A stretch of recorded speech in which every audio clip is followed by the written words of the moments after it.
Hello students, welcome to Meso Study. So in the today's session, as we are discussing about the chapter reproductive health, so we will be talking about certain methods of contraception. So the today topic is methods of contraception.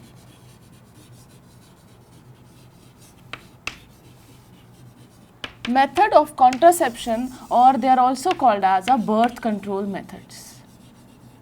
Birth control methods.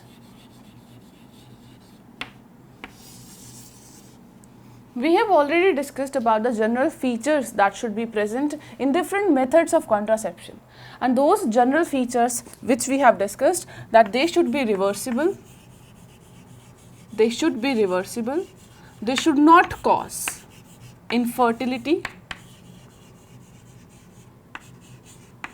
they should not cause infertility. Another reason is that they should be easy to use.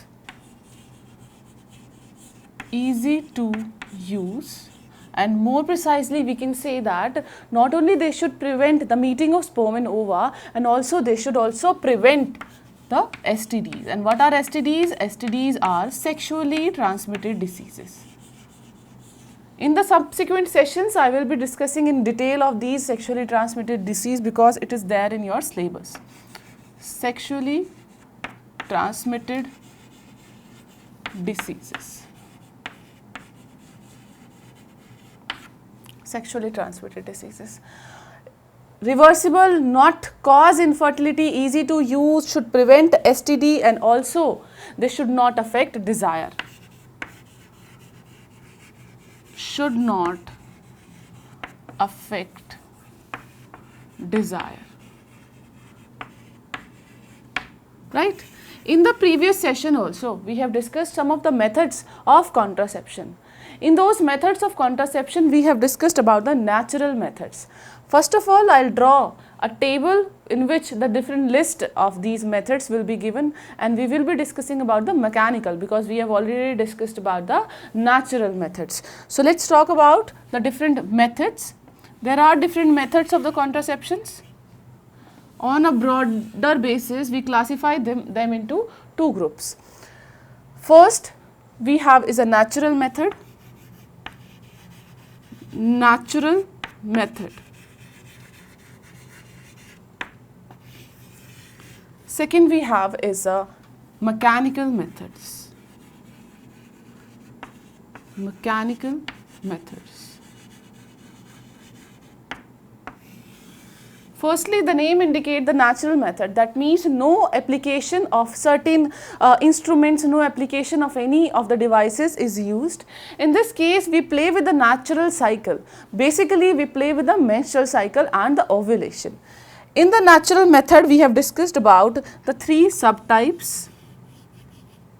So, hope you remember those sessions. First, we have already discussed about the periodic abstinence. Periodic abstinence. Periodic abstinence. Periodic abstinence means we have a period of ovulation.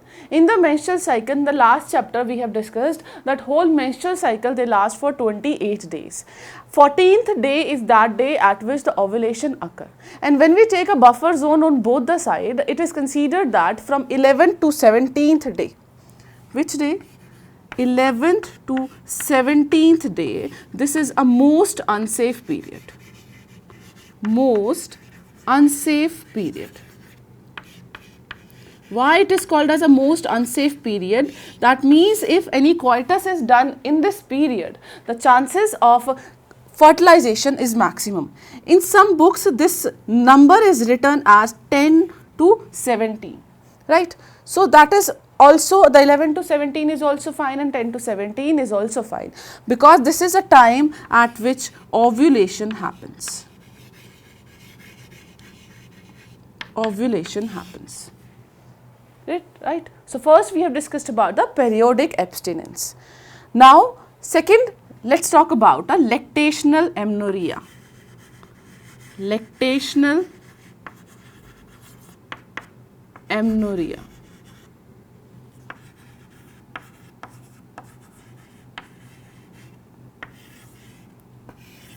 In this we have discussed that just after parturition, a woman or a mother is called as a lactating woman.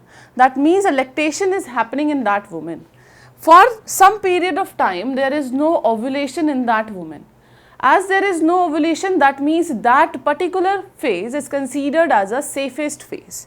So that means it is said that up to 6 months, this is a safest time. Safest. But this data also varies from one woman to another. Even it is believed that whatever natural methods are there, these natural methods, they are unsafe, right? Not 100% safe, but they are not as such applied. So lactational amenorrhea 6 months are the safest. In this happens till lactation. Till lactation, right? When the mother is giving or feeding baby, at that time no ovulation is there. When there is no ovulation, chances of fertilization is not there. When chances of fertilization is not there, that means it is the most safest period. Next is called as a coitus interruptus. Coitus interruptus. Coitus interruptus. Coitus interruptus, the name itself indicate coitus interruptus. That means if the coitus or the copulation is happening between male and the female, in that case the sperm is not deposited within the female's vagina.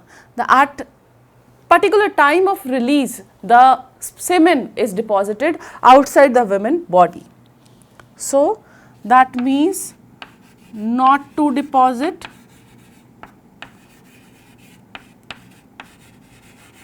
semen, not to deposit semen in women's vagina,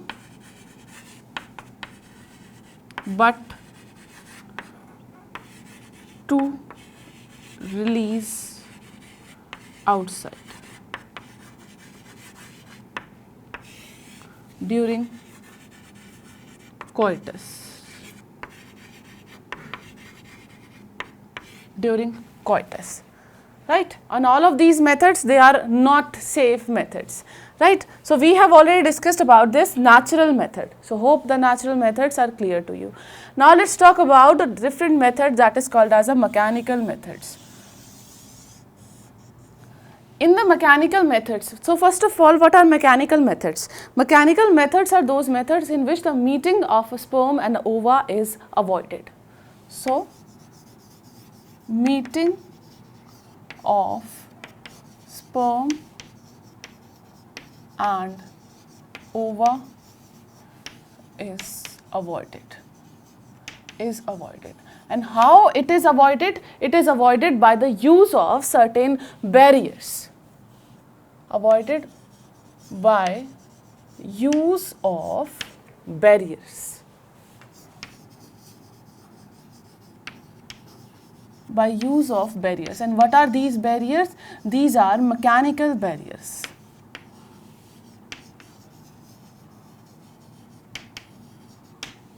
These are mechanical barriers. Now what is there? That means these are those things which are placed, sometimes they are placed above penis and sometimes they are placed above vagina or cervix in case of female, and male above penis, and then in case of female, vagina and cervix. These are the certain plastic made, and sometimes it is made up of rubber or the latex, and they are placed above them and they are easy to use. In this we will be talking about, first let's talk about condoms. Right? These are, we have different type of condoms like male condoms. Male condoms are those condoms which are placed above penis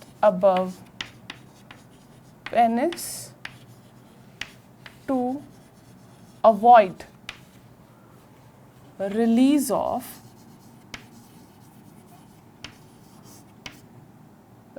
of sperm into vagina. vagina. In this case, these male condoms, they are made up of latex. They are easy to use and easy to dispose. Disposable. Right? So they are called as a male condom. Like that of a male condom, we have a female condoms also.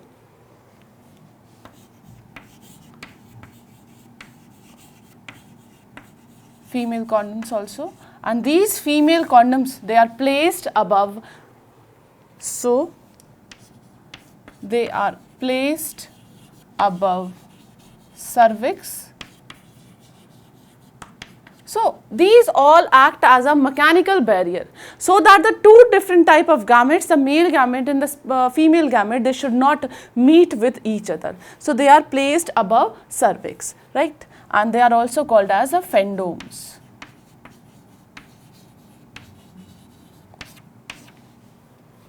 Right? So first we have discussed about the condoms, and second we also have diaphragm,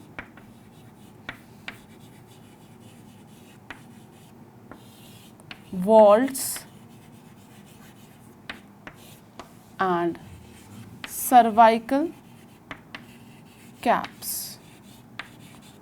Cervical caps, right? These are used by females.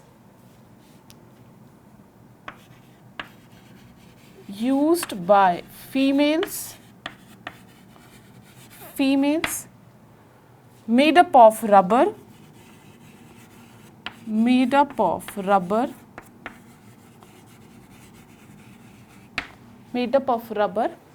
and they are also placed above vagina and cervix. Placed above vagina and cervix, which do not allow entry of sperm. So, no entry of sperm.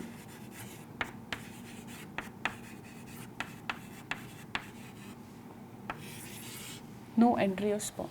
Sometimes these diaphragm vaults in the cervical cap, they are used along with certain creams, and those creams, they are called as a spermicidal creams. So whenever sperms, they come in contact with these creams, so there is again protection, and this protection along with, because we are using it with cervical caps in the vaults, so the whole action is increased. So this is a type of a barrier. Similarly, we have a certain chemical barriers also. Let's talk about, come at this side, chemical barrier.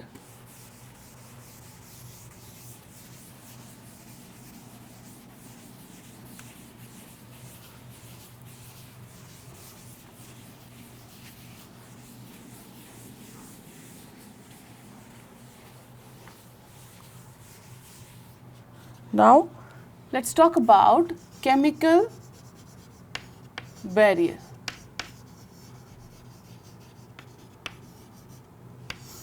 Chemical barrier. The name indicates a chemical barrier, that means some chemical is there which does not allow the meeting of sperm and ova. In this case, these chemicals, they are basically foam or spermicidal creams. Spermicidal creams are there, spermicidal foams are there, right? These spermicidal creams and foams, they are used along mechanical barriers. Mechanical barriers. They are used along mechanical barrier. So what happens? Overall efficiency of these mechanical barriers is increased. So overall efficiency increases.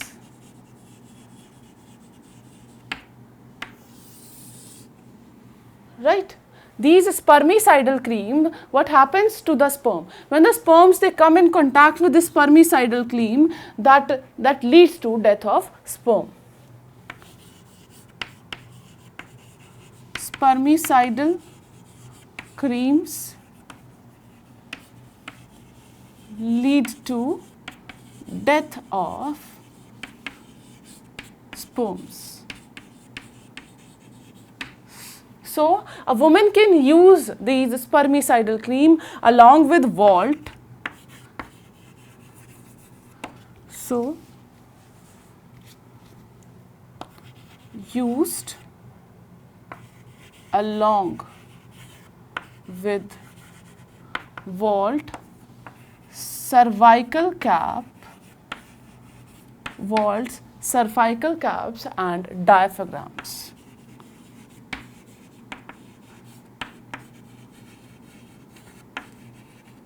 Diaphragm.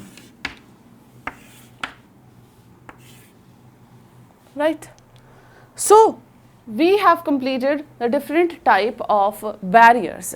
First of all, we have discussed about the natural barrier, and second we have discussed about some chemical barrier or mechanical barrier. In the natural barrier, we have discussed about the periodic abstinence. We have discussed about the lactational amenorrhea. We have also discussed about a coitus interruptus. So, these are the three methods which are natural. Similarly, we have also discussed about the mechanical barriers. So, mechanical barriers are those barriers which doesn't allow the meeting of sperm and ova.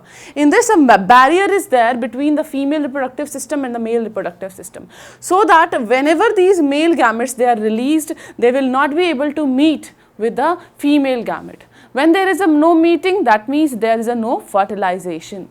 So, in the mechanical barrier, we have discussed about the condoms. In the condoms, we have a different type, like male condoms are there and the female condoms are also there. Condoms are always made up of latex, they can be reversible, easy to use, etc. Similarly, we have as a diaphragm vaults and cervical caps. Diaphragm vaults and cervical caps are those which are used above the vagina, which are used above the cervical caps. They are like just like a cap-like structure, and these cap-like structure they cover the whole vaginal area. So, whenever these copulation happen, whenever these coitus happen, the sperm when they come in contact with this caps, they will not be able to penetrate inside into the vagina, because we have already studied that fertilization happens in the fallopian tube.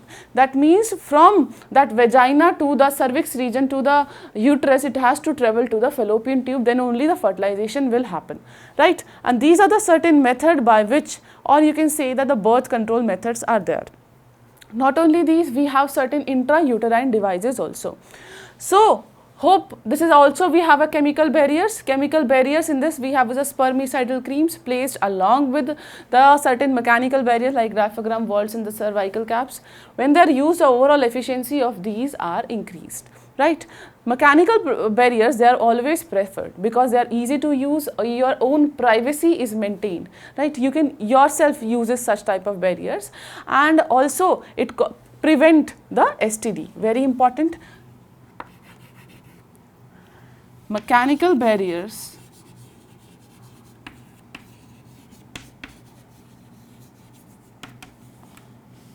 prevent sexually transmitted diseases.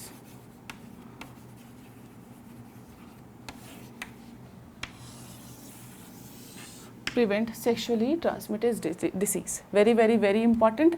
Now, how this sexually transmitted disease is spread? Whenever the body fluid of one person they come in contact with the body fluid of another, the chances of these STDs they are maximum. So, we should always use such type of mechanical barriers. In the natural barriers method, we cannot avoid such kind of sexually transmitted diseases because the body fluid of a male or the female they come in contact with each other. The chances of these STDs they are maximum at that time, right? So, this was a certain methods. Now, let us talk about, even we have certain other barriers also which are sort of a permanent barrier, or you can say which have a long shelf life. These are just you can use and easy you can dispose them. Similarly, we have certain IUDs as well. Let us talk about intrauterine devices. So, come at this side because I need a space to write. So, hope you have noted down this.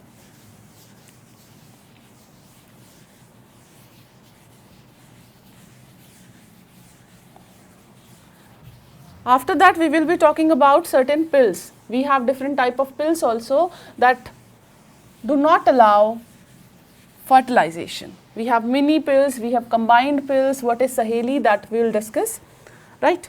So first of all, let's focus on IUDs, that is intrauterine devices. Intrauterine devices. They are also called as IUDs. IUDs. Intrauterine devices are those devices which are placed in uterus. So, used by women. First of all, this thing should be clear in your mind. Intrauterine devices, right? And intrauterine devices are those devices which do not allow meeting of sperm and ova. Do not allow meeting of sperm and ova. Sperm and ova. Along with this, there are certain IUDs which do not allow implantation because they release something due to which the implantation doesn't happen. And we know that implantation happens in endometrium. In the last sessions, I have discussed about, or in the last chapter also, I have asked one question. That question was related to the implantation, in that we have discussed about the endometrium. So, we have two other layers present along with this endometrium. We have the perimetrium and the myometrium. So, that was the answer to that question. So, this was used by women and do not allow the meeting of sperm and ova. In this, first let's talk about non-medicated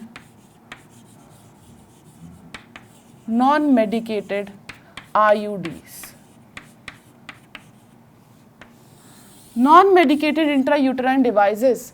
In this, they are placed above the vagina. In this, we have an example of Lippes loop.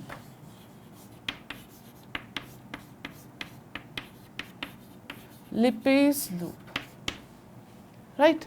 Nothing is there, and whenever sperms they come in contact with it, the chances that the sperm will die. Second we have is a copper releasing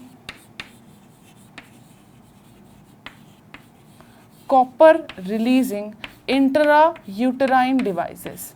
So these are those intrauterine devices which keep on releasing copper ions. So these release copper ions. Releases copper ions. When they release copper ions, in that cases no meeting of sperm and ova can happen, and in this we have an examples like copper T, we have an example like copper 7, and we have one more example which is called as a multi-load 375.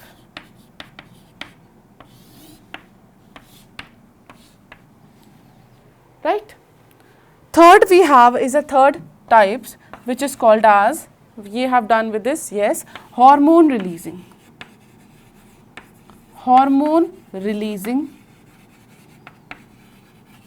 IUDs. The name itself indicate hormone releasing, that means they releases hormone. In that cases we have certain those devices which continuously release these progesterone, and that synthetic progesterone name is progestin, they releases. In that we have an example of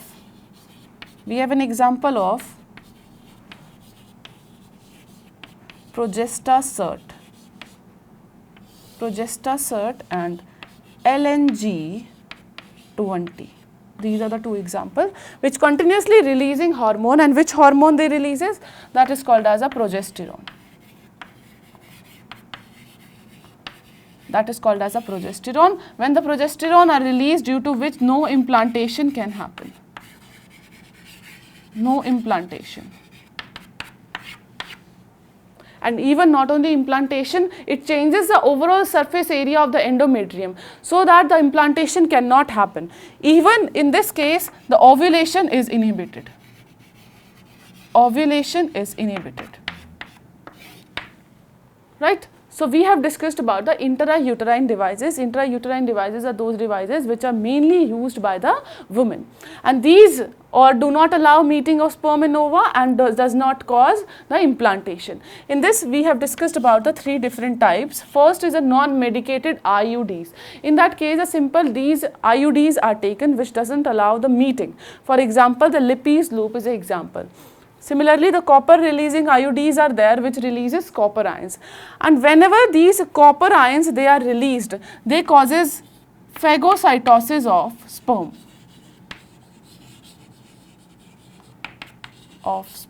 How they causes phagocytosis of sperm? Because they causes a death of these sperm, so that our immune system they will consider that these are the foreign molecule and they will kill them. Similarly, in this we have example of copper T, copper 7 or multiload 375, certain examples are there.